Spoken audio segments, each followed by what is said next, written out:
¿Sí? Sí. Bueno, pues buenas tardes, muchísimas gracias por venir a este 15 Congreso Regional del Partido Socialista de Cantabria. Iniciamos hoy 3 días de intenso trabajo, de debate, de ideas para dibujar el futuro de nuestra región, de nuestra comunidad autónoma. Queremos hablar de lo que les preocupa a los hombres y mujeres de Cantabria y hoy empezamos con una de nuestras prioridades, que es hablando de jóvenes y de empleo y de vivienda. El Partido Socialista de Cantabria va a trabajar estos 3 días intensamente por ofrecer respuestas y soluciones a los grandes problemas que tienen los hombres y mujeres de Cantabria y especialmente la juventud, porque queremos ser el partido de los jóvenes de Cantabria. Espero que este congreso regional sea un congreso donde aportemos ideas a la sociedad, donde el Partido Socialista de Cantabria se abra a la sociedad. Hemos hecho un congreso abierto con delegados, observadores e invitados. Hoy es el primer día y contamos para eso pues con una persona extraordinaria, muy amiga de los socialistas de Cantabria, una mujer que tiene el orgullo de estar en el gobierno de España junto a nuestro presidente Pedro Sánchez en un área tan importante y significativa para los socialistas como la inclusión y la seguridad social. Y ella es hoy nuestra protagonista y os dejo con ella. Bueno, pues muchas gracias, Pedro, muchas gracias por acudir a esta convocatoria. Es un placer para mí estar hoy en Cantabria en la apertura del Congreso del Partido Socialista aquí en el Paraninfo de la Universidad de Cantabria, una tierra a la que quiero y la que vengo cada vez que tengo ocasión. Y hoy vamos a hablar de cuestiones muy importantes como son los jóvenes. Todas las medidas que está poniendo en marcha el Gobierno de España tienen la mirada puesta en los jóvenes. Desde el punto de vista de la seguridad social, ellos son parte del sistema. Por eso es tan importante la medida que entró en vigor el pasado 1 de enero y es que las prácticas no remuneradas cotizan a la seguridad social. Es un mensaje claro de empezar a generar derechos pensando ya en el hoy, pero también en el mañana, en esas pensiones dignas y garantizadas por ley, lo que es su pues el incremento conforme al IPC. Hablando de empleo también, las buenas cifras las pueden celebrar los jóvenes. Estamos viendo como desde la reforma laboral se ha incrementado un 23% el empleo entre los jóvenes de Cantabria, y también calidad y cantidad van de la mano, porque en materia de temporalidad estamos viendo cifras históricas. La temporalidad ha caído 33 puntos, con lo cual bueno, pues se pone de manifiesto que vamos en la buena dirección, conocemos las recetas, sabemos gestionar la economía de manera de convertir a nuestro país en una potencia sin dar un solo paso atrás en materia de derechos. Esto también vamos a hablarlo esta tarde a los jóvenes. Todo lo que ha supuesto llegar hasta aquí bueno, pues supone un esfuerzo que no podemos permitir ante la ola reaccionaria que asola Europa y que también asola nuestro país e intentan bueno, pues llevarnos a tiempos oscuros. Vamos a compartir con los jóvenes la importancia de seguir avanzando en derechos, en todo lo que tiene que ver con fortalecer el sistema público, porque estamos trabajando todos los días pensando en ello. Así que, bueno, pues una tarde de reflexión y un placer estar aquí en Cantabria en la apertura del Congreso, deseando lo mejor a Pedro Casares en su nueva responsabilidad cuando se termine el Congreso. Muchas gracias. Tengo 27 años, soy enfermera, soy militante de las Juventudes Socialistas de Cantabria y concejal del Ayuntamiento de Santoña. Hoy, en calidad de moderadora, me gustaría daros la bienvenida y las gracias a todos y a todas por asistir a este encuentro abierto inaugural del 15 Congreso del PSOE de Cantabria, para hablar sobre la juventud, sobre los retos y reivindicaciones. Por lo tanto, y como os podéis imaginar, hablaremos sobre todo de empleo y de emancipación.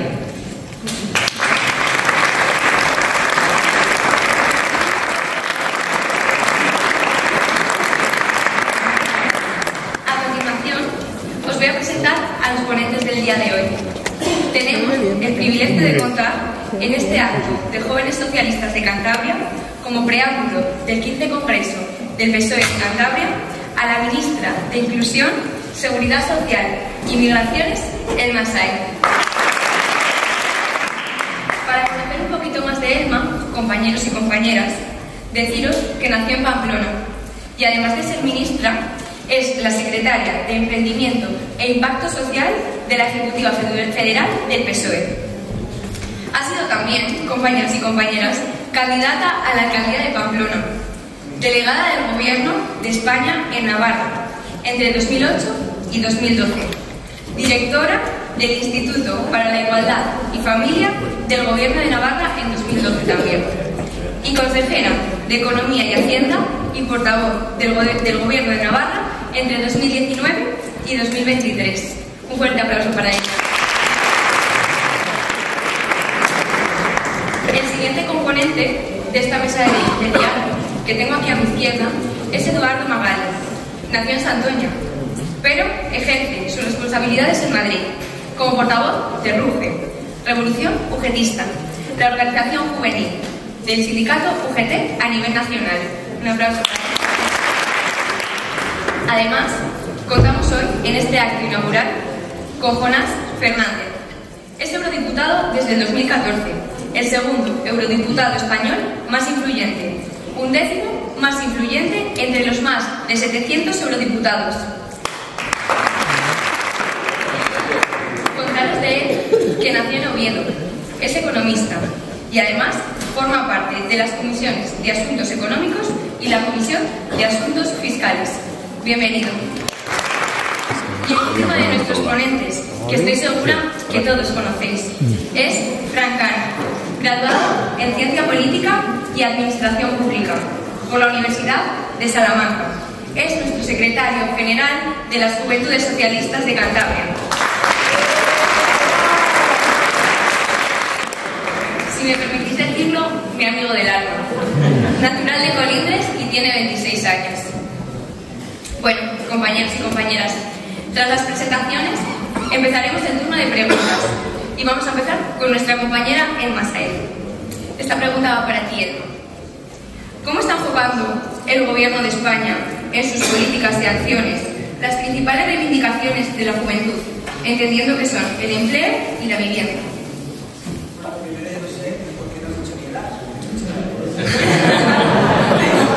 Es que no me la han chivado. Tengo 49 y todavía no. La verdad que ser la mayor de esto no me pasa habitualmente. Me gusta estar rodeada de gente joven, de gente no tan joven. Bueno, pues yo creo que lo primero que quiero ser muy clara, lo que está haciendo el Gobierno de España todo el rato es escuchar a la gente. Porque hace unos años yo creo que era, estaréis conmigo, que era bastante difícil encontrar conversaciones en las que se hablara de responsabilidad, de crecer la vivienda, de empleo, de cómo es el ocio de la gente joven, cuáles son sus inquietudes, cuál es su compromiso con el medio ambiente, cuál es su posicionamiento ante las guerras, como son todas las guerras. Entonces, lo primero que quiero destacar es que el Gobierno de España está escuchando a los jóvenes. Y todas las medidas que se están poniendo en marcha, que ahora voy a desgranar algunas en el ámbito del ministerio que tengo el honor de dirigir, están pensando en los jóvenes. Estamos viendo uno de los mejores momentos en nuestra historia en materia de cifras de seguridad social. Hace unos años era impensable superar los 20 millones de afiliados y ya estamos mirando a los ojos de cerca los 22 millones de afiliados y afiliadas. Hemos consolidado mes a mes, cada mes que sabéis que vamos contando las cifras y además supongo que algunos de los que estáis aquí veis como en redes lo contamos, porque es importante que contemos lo que hacemos y ya estamos consolidados por encima de los 21,4 millones, pero no solamente en términos de cantidad, sino que en términos de calidad. Por ejemplo, en Cantabria, desde la reforma laboral, se ha incrementado el empleo de los jóvenes menores de 30 años un 23%. Y la temporalidad, la precariedad, que todavía queda mucho por hacer, está en cifras históricas. Han caído 33 puntos desde la reforma laboral. Pero como digo, yo creo que lo más importante es que los jóvenes seáis partícipes de esto tan etéreo, pero tan importante que llamamos la seguridad social. Porque hoy en día hay una cosa que hemos garantizado por ley, que es revalorizar las pensiones de nuestros mayores, las personas mayores, garantizándolo por ley, pero se está empezando a producir, alimentado muchas veces por la ultraderecha o por la derecha, un debate como de lucha intergeneracional, ¿no? No sé si os habéis escuchado o en algunos encuentros con amigos o en el oye, ¿por qué yo tengo que ganar menos de sueldo que lo que están ganando mis padres o mis abuelos como pensión? Ese debate que es alimentado interesadamente tenemos que huir de ellos, porque las medidas que estamos poniendo en marcha protegen a los mayores, pero también estamos haciendo medidas para proteger a los jóvenes. Por ejemplo, desde el 1 de enero, las prácticas, las becas no remuneradas cotizan a la seguridad social. Cotizan, ya no hay que hacer un seguro privado, sino que cuando haces unas prácticas no remuneradas, se cotiza generando derechos. Ya hay más de 1 millón de personas en España, de jóvenes, que están generando derechos pensando en el futuro.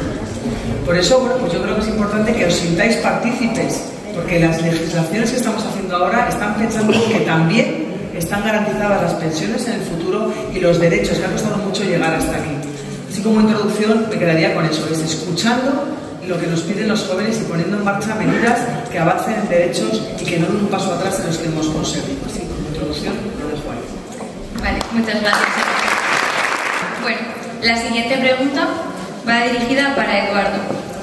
Eduardo, las cifras de emancipación en España y en Cantabria son verdaderamente preocupantes. Aunque es un problema histórico, los jóvenes creemos que se deben de tomar unas medidas realmente eficaces. ¿Cuáles dirías que son? Gracias por la pregunta. En primer lugar, agradecer la invitación a RUGE a participar de este Ágora Joven y felicitar también que se realice, que se dé voz a las personas jóvenes. La verdad es que la pregunta se las trae porque da como para extendernos bien en ello. Voy a intentar ser breve. Desde RUGE venimos haciendo una campaña que se llama Irrealista, en el que intentamos hablar y debatir a lo largo de toda España sobre emancipación juvenil con jóvenes y también organizaciones en todo el territorio nacional. Y aparte de propuestas que nos hacen llegar, lo que vemos es una serie de cosas que yo quería compartir porque la verdad es que me resultan un poco llamativas. Bueno, en primer lugar, gracias al informe que realizamos, cuando nos dimos cuenta, que siempre se había relacionado la falta de emancipación juvenil por la precariedad en el empleo. Pero, como bien ha dicho la ministra, llevamos 3 años de mejora continuada en el empleo, sobre todo en el empleo juvenil, más que en la media nacional, pero vemos como la tasa de emancipación juvenil sigue descendiendo. Por tanto, este relato, que siempre hacía esta correlación, no se corresponde en su totalidad, o no es cierta del todo. Hay otros factores que también inciden y en los que no se prestaba tanta atención, quizá porque no interesaba prestar esa atención, ¿no? Porque al final esa falta de empleo juvenil muchas veces también se acaba achacando a la persona joven, que era porque no se preparaba lo suficiente, etcétera, etcétera. Por tanto, no se ponía el foco donde realmente hay que ponerlo, que es en los altos precios y en la especulación salvaje y voraz que tenemos ahora mismo en el mercado inmobiliario en nuestro país. Otra de las cuestiones que vemos es que en cuanto al diagnóstico, todo el mundo más o menos lo hemos analizado de manera bastante parecida. Todo el mundo vemos que tenemos los mismos problemas y hemos encontrado exactamente de dónde proceden, pero no abordamos de manera común una lucha para ir contra esto. Y reunido el otro día con Víctor Camino, el secretario general del Partido Socialista de España, hablábamos y decíamos, igual toca abanderar nosotros, ambas organizaciones, un movimiento progresista y de izquierdas en el que tomemos por bandera el tema de la vivienda y hagamos un movimiento social, de presión social, no contra el gobierno, porque el gobierno está intentando implementar políticas de vivienda, sino contra otro tipo de poderes que realmente están haciendo o están bloqueando que se puedan llevar a cabo esas medidas u otras que quizás están en nuestras agendas, en nuestros programas de acción y que cuando estamos gobernando no podemos ejecutar porque ejercen esas presiones, esos lobbies de presión, etcétera, etcétera. Yo, si queréis, os lanzo alguna propuesta, alguna medida, y así tampoco me extiendo mucho más en la intervención, tenía más, pero no me quiero ir mucho tampoco. En primer lugar, y ya se habla y está en muchos programas de nuestras organizaciones jóvenes, es esa limitación de precios en la vivienda, poner un tope de precio por metro cuadrado dependiendo de la zona, ampliar el parque público de vivienda, pero que se mantenga en propiedad pública en caso de alquileres, o en caso de que sea para venta, que el precio sea realmente asequible, ¿no? Como hemos visto, por ejemplo, ayer mismo en las noticias, que salía en Sevilla unas viviendas, unos VPOs y estaban más caras que el precio de mercado ahora mismo en Sevilla, ¿no?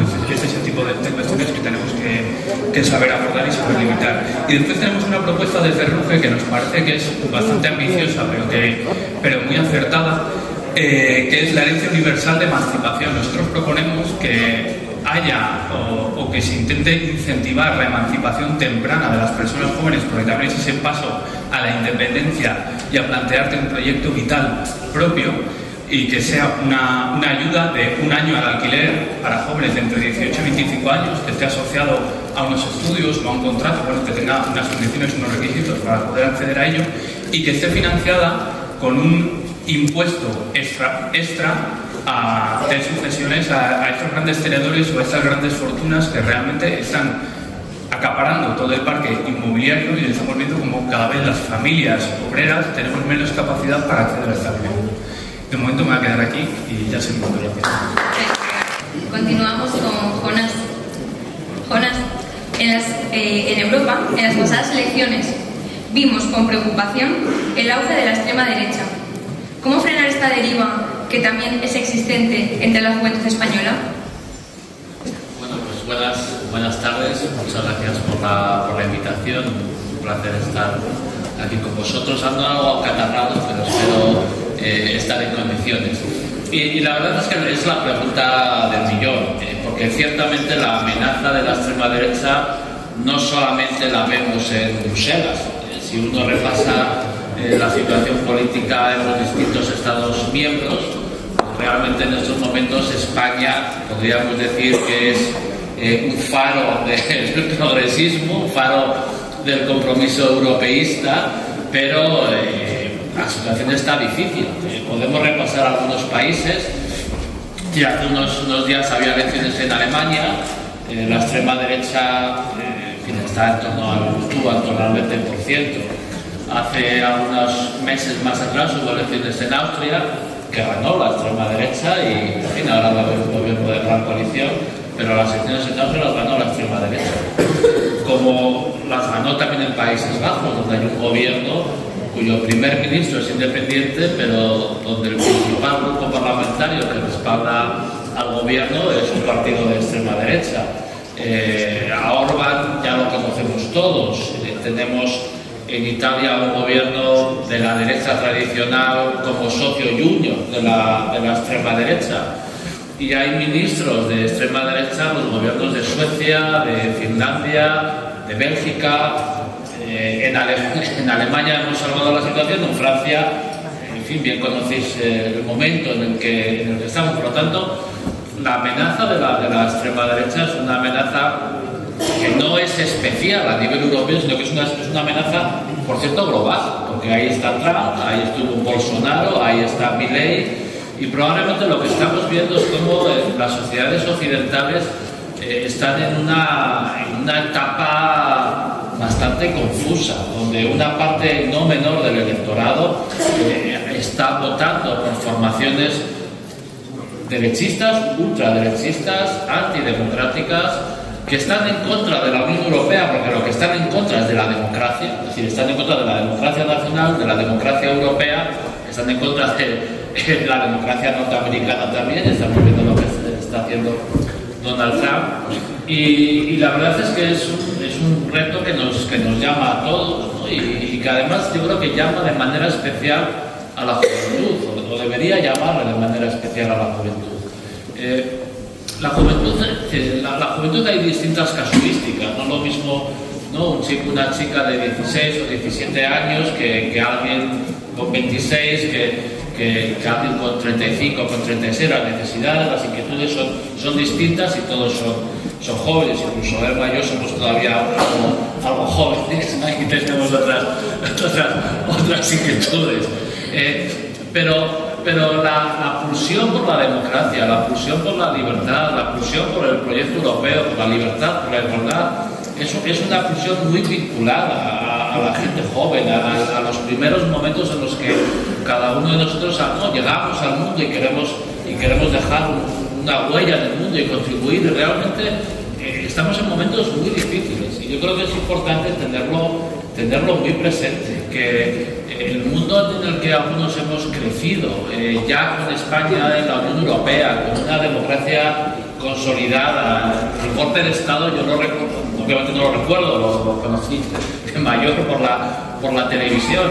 En fin, no quiero desanimar a nadie, es decir, quiero exactamente lo contrario, y yo creo que este congreso es una buena oportunidad, como todos los congresos del partido, para poner al día nuestros proyectos, nuestras ideas, nuestros compromisos, pero yo creo que es importante, de verdad, un compromiso militante fuerte, un compromiso de estar, ¿no?, en cada sitio, es decir, volver un poco al trabajo de calle, es decir, repasar cada instituto, cada centro de trabajo, la acción de los sindicatos, es decir, los derechos laborales, todo esto es muy importante, pero creerme que estamos en un momento en el que reivindicar lo básico, reivindicar la democracia, reivindicar la libertad, reivindicar la Unión Europea, un mundo basado en reglas, en fin, se ha convertido para algunos, o debería, sí, creo que es la principal urgencia en la situación y en el mundo en el que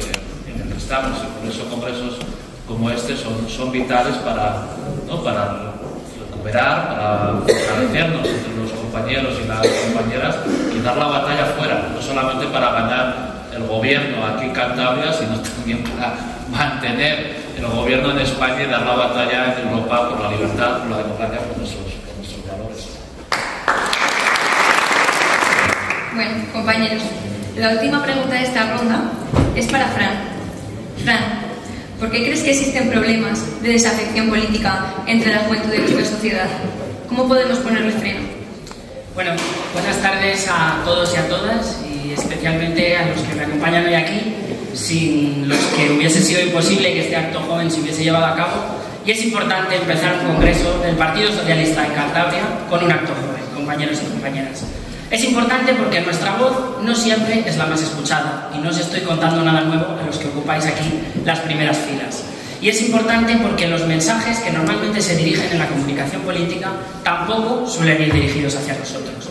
Por tanto, estaríamos hablando que si los porcentajes estarían divididos, nosotros siempre nos llevamos la parte más estrecha. También nos llevamos la parte más estrecha, hay que hacer honor a la verdad, porque somos menos en España, porque realmente tenemos una población que es más mayor y que está más envejecida. Pero eso no quiere decir que tengamos que dejar la lucha por nuestros derechos, la lucha por nuestras reivindicaciones, que además son importantes para seguir hacia adelante. No solo los jóvenes, sino seguir hacia adelante como sociedad. Compañeros, compañeras, me parece que tenemos que tomar nota de lo que estaba pasando, de lo que nos estaba hablando ahora Jonás, porque esto es importante. ¿Hay una desafección política importante entre la juventud? Sí. Es cierto también que cuando eres joven eres más rebelde y estás en contra del status quo también. Y hay muchas veces que tenemos que reconocer el partido es un partido status quo. Es un partido status quo porque también a la vez es un partido orgullosamente constitucionalista, orgullosamente realizador de esas políticas que van en el BOE y, como decía Ramón Rubial, son lo que de verdad cambia la vida de la gente. Tenemos que tener en cuenta eso para partir de nuestro mensaje actual a un nuevo mensaje que se dirija a los jóvenes como parte de un todo, como una parte importante de un todo, de nuestra sociedad. Y además por una razón absolutamente clara. Compañeros, compañeras, lo siento mucho, pero seguramente dentro de 40 años muchos de los que estamos aquí sentados, algunos de vosotros, no vais a poder tomar decisiones políticas, pero la juventud sí. Y necesita un camino allanado, necesita un camino en el que se hayan puesto las reivindicaciones en el punto de mira y sobre todo en el punto de partida. No solo cuando hablamos de juventud hablamos de emancipación y hablamos de empleo, es que hay muchos otros intereses por los que nosotros no hemos estado nunca en el punto número uno.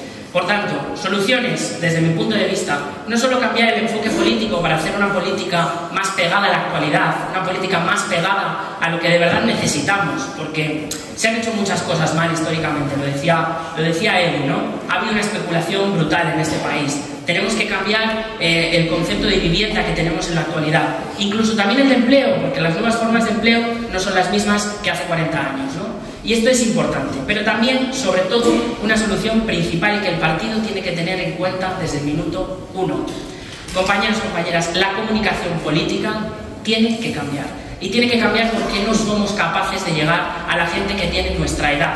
Aquí estamos muchos compañeros y compañeras de Juventudes Socialistas que además se arman todos los días de mucha paciencia para refutar todos los bulos que estamos escuchando en la actualidad, ¿no?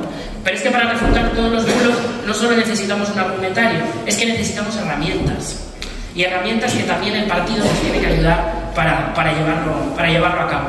Por tanto, es importante qué tipo de soluciones son las que necesitamos. No solo políticas apegadas, una comunicación absoluta, muchísimo más actual, y también, ¿por qué no decir que siempre va a haber alguien que tiene ese síntoma de orfandad de representación, ¿no? Y mucha gente joven lo vive de esta manera, es un tanto por ciento, incluso un tanto por ciento que no suele votar en las elecciones. Hay que intentar revertir eso, porque de verdad que ahora mismo, y el mensaje que quiero mandar hoy aquí, es que no hay nada más revolucionario que ser demócrata, no hay nada más revolucionario que ser socialista para cambiar el momento, el lugar en el que vivimos, lo que nos parece mal y lo que de verdad queremos hacer para que nuestro mundo sea mejor. Y creo que eso, históricamente, en todos los años de vida que tiene este partido, solo lo hemos sabido hacer nosotros.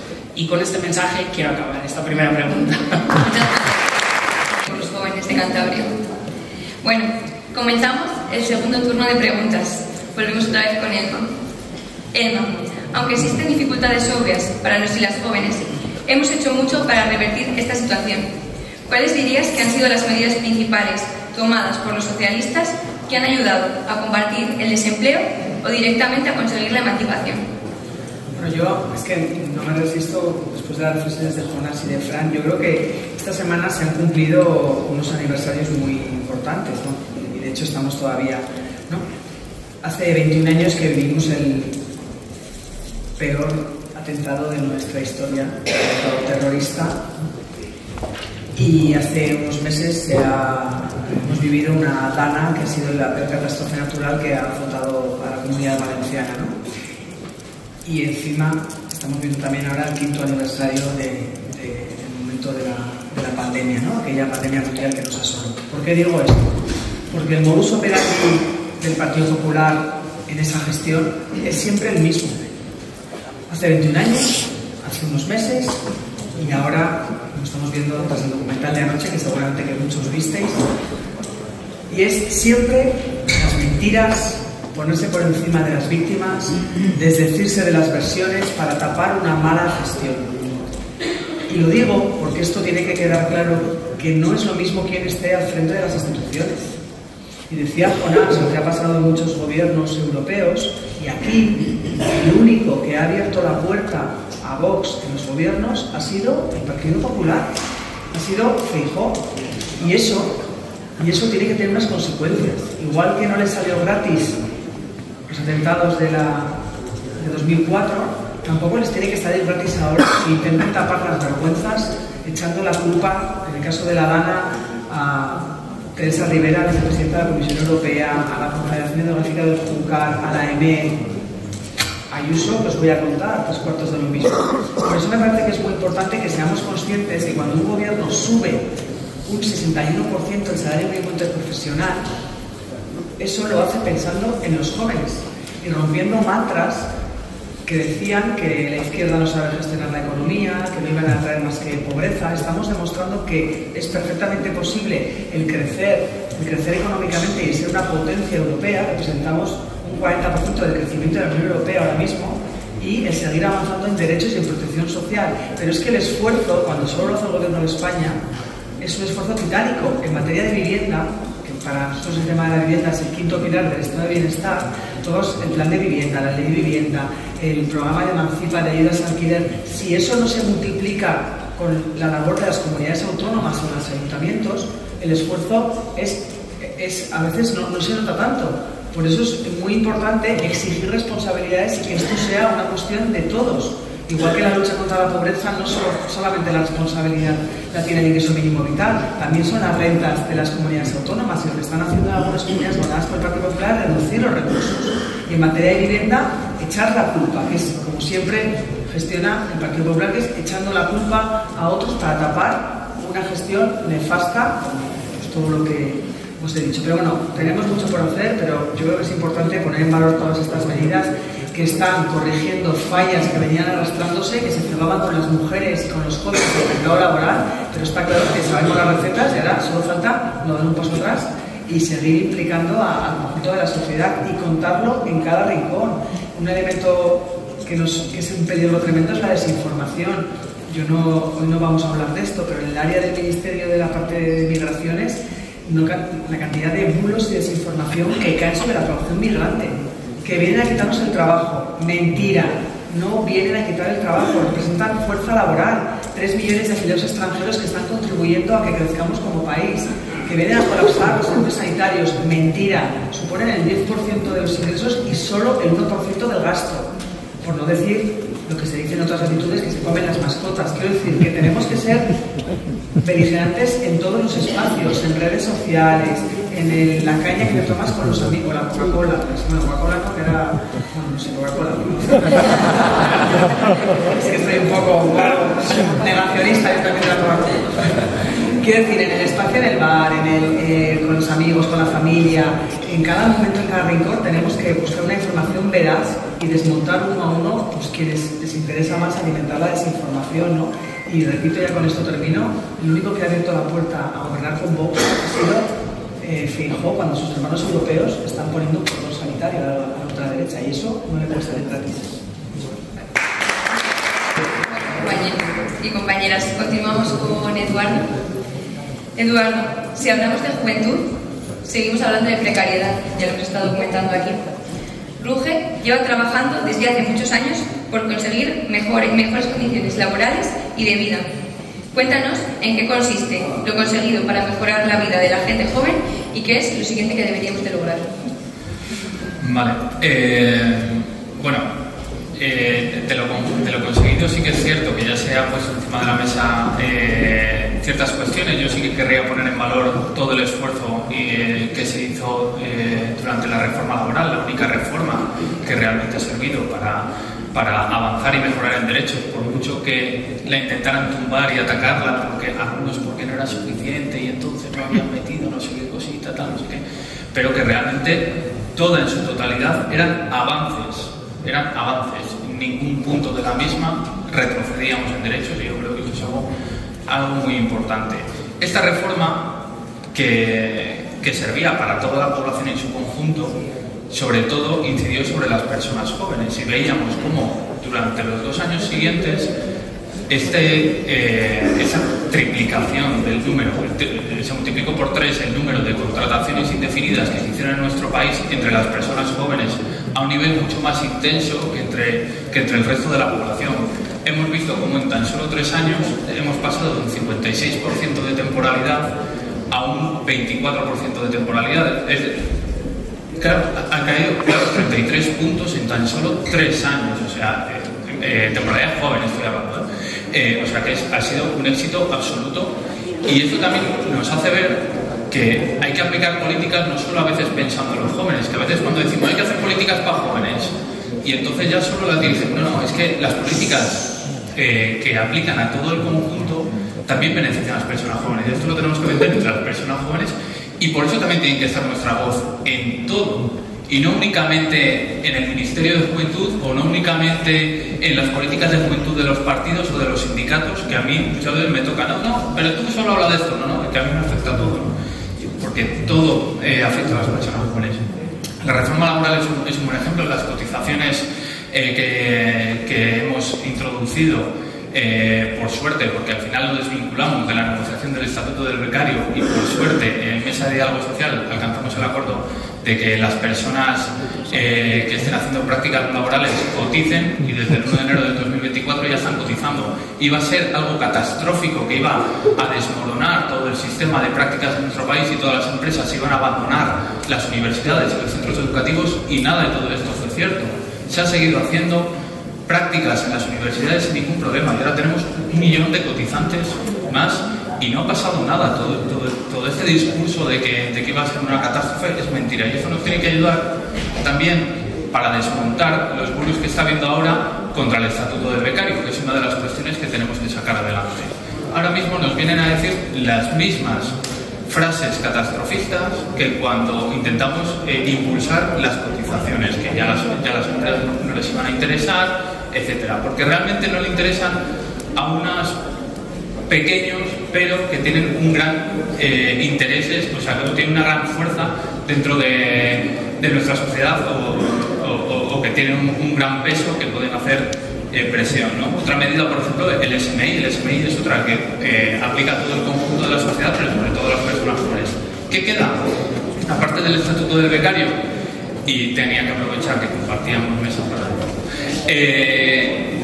hace falta abrir debates sobre la nueva reforma de las pensiones, de cómo afectará o cómo la vamos a abordar para las generaciones venideras. Hemos cerrado, hemos conseguido establecer en mesa de diálogo social una reforma que ha sido muy exitosa, muy buena para garantizar las pensiones para toda la generación baby boom, pero ahora hay que introducir el debate de la sostenibilidad de las pensiones más allá y que lo podamos vender también entre las generaciones, la generación Z, la generación millennial, que vuelven otra vez. Yo sé que también los baby boomers, cuando tenían nuestra edad, decían que no iban a tener pensiones, ¿no? O sea, quiero decir que creo que esto es algo que se viene repitiendo desde hace mucho tiempo.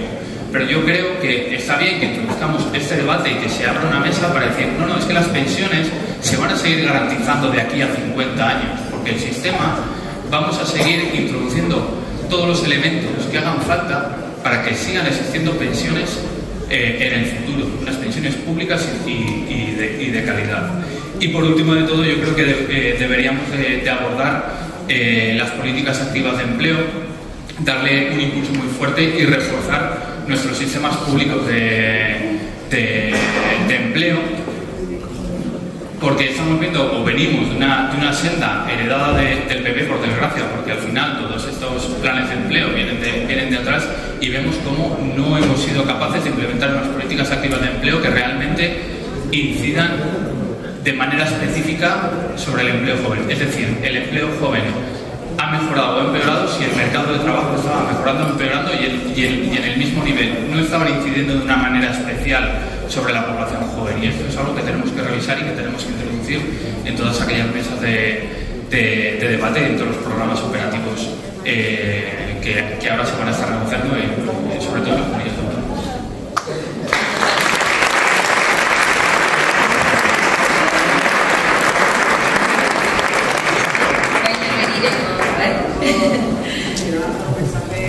Eduardo, la reforma de las pensiones puesta en marcha la anterior legislatura no tiene la meta en el baby boom, es una reforma hecha pensando en la sostenibilidad a largo plazo con unas estimaciones demográficas a 50 años, un mensaje de tranquilidad.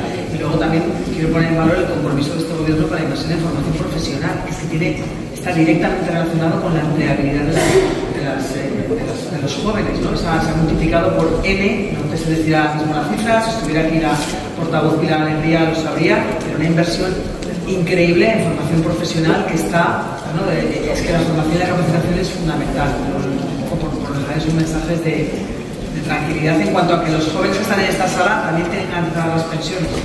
Tú, Dani, Frank, bueno, pues Dani también. Perdón, quizá cuando he dicho eso no me he explicado bien del todo, y únicamente lo que quería decir que hay ciertos elementos que han afectado a la vida laboral de las personas jóvenes hoy en día, como una tardía incorporación al mercado de trabajo, como una alta rotación e inestabilidad, que eso va a afectar en nuestras pensiones futuras, y creo que lo tenemos que abordar en un debate para decir, oye, todas aquellas lagunas de consideración, todos aquellos problemas que hemos derivado de unas políticas irresponsables que heredamos o que trajeron el Partido Popular, esto no va a repercutir en nuestras pensiones futuras. Por eso es tan importante que el salario medio, desde que el gobierno de los está incrementado en 3.000 euros. Quiero decir que cuando salarios dignos son pensiones dignas en el futuro, o sea que todo va relacionado. Sí. Adicional, y es que el cambio de la pirámide poblacional ocurre fundamentalmente con la generación del baby boom, en la medida que hay una generación muy amplia de personas y por debajo los cotizantes son muy poquitos. Cuando esta generación vaya saliendo, las generaciones siguientes, no hay ese desequilibrio tan pronunciado en la pirámide poblacional como el desequilibrio de esa generación. Entonces, los retos de sostenibilidad, habrá otros retos como los que tú dices, pero los retos de sostenibilidad son menores, a medida que el desequilibrio debiera ser menor. con Jonas, ¿vale? Esta vez van 3 preguntas que están relacionadas entre sí, ¿vale? Bueno, la primera de ellas es: ¿crees que la política se adecua a los intereses de la juventud? Vale, entonces, si crees que no, ¿cómo deberían de trabajar las instituciones para hacerlo? Y la otra es: ¿una política institucional más cercana es posible? Pero como decía, tengo que pensar, es decir, quizá a la primera pregunta no soy yo quien debe responder mejor, sino que sois vosotros, ¿no? Es decir, los jóvenes que estáis en juventudes o en Ruge o en la vida social, en la universidad, en la formación profesional, es decir, sois vosotros los que tenéis que decir hasta qué punto la política es atractiva para vosotros. Y obviamente pues habrá respuestas para todos. Lo que sí me preocupa, y hablábamos en la primera ronda de la comunicación política, es decir, la intención de voto que uno ve en las encuestas, ¿no? de las generaciones entre 18 y 25 años. Uno mira esos resultados de las encuestas y la verdad es que se asusta y se asusta mucho. Por lo tanto, en fin, podemos pensar que no lo estamos haciendo del todo bien para que eso pase. La última, pues cómo hacer la política más cercana. Pues hay espacios donde es más fácil y espacios donde es más complicado. Como sabéis, en mi trabajo en Bruselas, pues ciertamente me cuesta trabajo explicar lo que hago. A los jóvenes y a los no tan jóvenes, ¿no? Aquello queda algo lejos, ¿no? y es difícil explicar el trabajo que hacemos en el Parlamento, las decisiones que se toman en Bruselas, no solamente en el Parlamento, y ahí deberíamos hacer un mayor esfuerzo de pedagogía. Lo intentamos, todos los que estamos ahí lo intentamos, con menor o mayor grado de éxito, pero sin duda hay que hacer más. Y la segunda pregunta era, perdona. Bueno, va un poco todo como en relación. La tercera era: ¿una política institucional más cercana? Sí, la segunda era: ¿cómo deberían de trabajar las instituciones para hacerlo? Para obtener una mayor cercanía a los jóvenes. Ay, que son tan difíciles. Sí, claro. No lo sé. Yo creo que hay una parte de compromiso personal de los que temporalmente nos dedicamos a esto. Y hay que dedicarle mucho tiempo a nuestro trabajo, pero también hay que dedicarle mucho tiempo a explicar lo que hacemos. Y aquí hay un trade-off en el reparto del tiempo que no es sencillo, ¿no? Por así decirlo. Cuanto más tiempo estoy en Bruselas, mejor puedo mejorar las normas comunitarias, pero a la vez quizá menos tiempo tengo para ir a los institutos que suelo ir en Asturias y tener actos y hablar de Europa. Obviamente no puedes estar en los dos sitios, ¿no? Ese equilibrio con las redes sociales se puede intentar cubrir, pero las redes sociales que nosotros hacemos, y es la comunicación política de la que hablabas, pues es una comunicación política que no somos capaces de hacerla no sé cómo llamarlo, tan rompedora o atractiva, no lo sé, que otras formaciones que dicen barbaridades por las redes sociales y que la gente no sigue, ¿no? Quizás tengamos que empezar a decir más barbaridades o decirlo de otra manera. En cualquier caso, y con esto ya termino, vuelvo puntualmente a mi intervención inicial. De verdad que los jóvenes tenéis que movilizarlos y os vais a movilizar, porque nos va a quedar otro vídeo, en defensa de la democracia, en defensa de la Unión Europea. No sé si somos todos plenamente conscientes de lo que nos está cayendo y de lo que nos va a caer. Y en este mundo, con Trump al otro lado del Atlántico, con Putin y con los trampistas y putinistas dentro de la Unión Europea, quiero transmitiros el mensaje de que os necesitamos, que vais a tener que recuperar la calle, que salir a manifestarse, que esto no es un tema lejano y que la democracia y nuestras libertades están más en juego que en los últimos 60 o 70 años. Que la gente mayor que está aquí, que conoció lo que fue el franquismo y que dio la batalla y que peleó para que en España hubiera la democracia, escucharnos a todos los días, porque nos va a seguir tocando defender la democracia. Y yo creo que este mensaje es un mensaje que tenéis que tener muy presentes, y defender la democracia y la libertad. Yo creo que cuando uno es joven, es decir, tú quieres un trabajo, una buena casa, o sea, todas esas cosas las queremos todos, pero realmente proteger el sistema en el que vivimos y defender al gobierno que estamos, un gobierno que es ejemplar en Europa. Es que no hay otro gobierno como este, por las políticas sociales, políticas económicas. Hostia, es que es por la ultraderecha. Entonces, de verdad que la gente joven, entiendo que todos hemos sido jóvenes y hemos tenido problemas y incorporarte al mercado laboral, que es todo complicado, pero no, vienen tiempos por delante difíciles. Necesitamos gente joven muy comprometida. Poniendo el broche final a este encuentro, la última pregunta es para Fran. Fran, pensando ya en la actividad que va a tener lugar a partir de mañana, ¿por qué crees que este Congreso del PSOE de Cantabria va a ser positivo para la juventud cántabra? Bueno, la verdad que Pedro, cuando fue elegido secretario general, creo que dijo una frase que a mí me parece que es el resumen perfecto de lo que tiene que ser este fin de semana. Y es que el Partido Socialista de Cantabria tiene que ser el partido de la juventud, compañeros y compañeras. Es muy importante. Tenemos que tenerlo en cuenta durante todo el que veréis. Me parece además que aquí hay una representación en esta primera fila que habla del talento que tienen los partidos en otras comunidades autónomas y que son un resumen perfecto de lo que la juventud tiene en el Partido Socialista, de la capacidad que tenemos actualmente los compañeros y compañeras que forman parte de esta organización, que trabajan, que estudian y que dedican tiempo de su vida también para hacer la política. Gabriel es el secretario general de las Juventudes Socialistas de Euskadi, ahora mismo está trabajando en el gobierno vasco. Tenemos a Kevin, que es el secretario general de Navarra, ahora mismo es diputado foral. Tenemos a Surso, que está haciendo uno de los mejores trabajos como federaciones en toda España, la de Galicia, y que además en este último congreso, porque es muy reciente, va a estar sentado en la ejecutiva de compañeros y compañeras jóvenes con mucho talento y con muchísimas ideas y mucho que aportar. Esto es lo que es Juventudes Socialistas.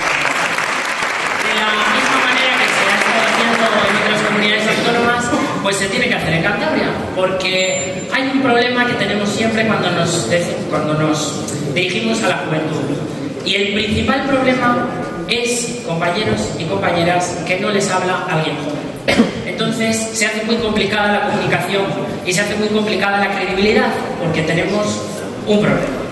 Por tanto, ¿qué es lo que tenemos que hacer?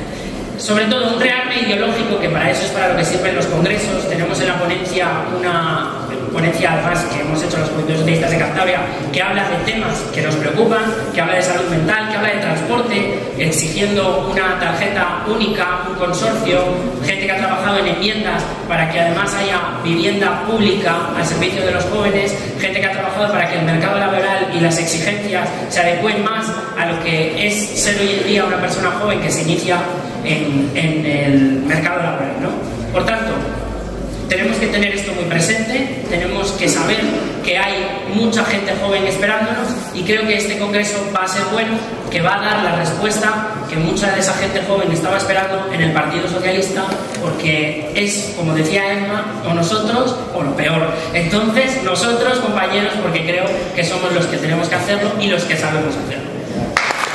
Compañeros y compañeras, para finalizar, solo quiero agradecer vuestra presencia en este acto. Muchas gracias por vuestra colaboración. Espero que lo hayáis disfrutado mucho. Nos vemos mañana en el 15º Congreso del PSOE de Cantabria.